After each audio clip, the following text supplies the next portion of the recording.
So mga kabaksing, all set na po ang bakbakan na gaganapin bukas sa Korakuen Hall, Tokyo sa bansang Japan, kung saan susubukan ang ating pambatong si Kenneth Laver na may kartadang 13 wins with 8 knockouts na ipaghiganti ang ating dalawang pambato na sina Froilan Salular at si Renan Portis sa Japanese boxer na nagtalo sa dalawa na si Kita Kurihara na isang knockout artist na may kartadang 19 wins with 16 KOs at may 8 defeats. Sa weigh-in na ginanap mga kabaksing, itumimbang ang ating prospect na si Laver ng 116.7 libras, samantalang ang Japanese fighter na si Kita Kurihara ay 117.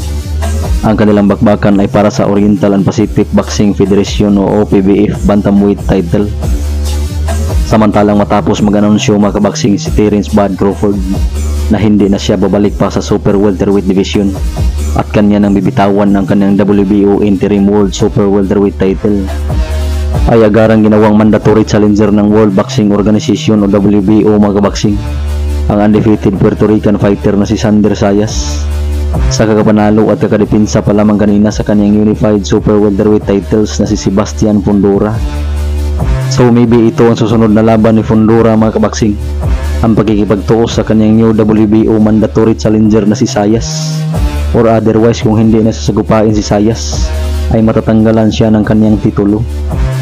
Samantalang sa iba pang balita mga kabaksing, matapos magwagi kagabi ang former Unified Champion na si George Kambusos Jr. kontra sa kanyang kapwa Aussie na si Jake Quayle sa pamamagitan ng isang 12 rounds unanimous decision, ay sa panayam ng kanyang promoter mga kabaksing na si Ed Hearn ay nireveal nito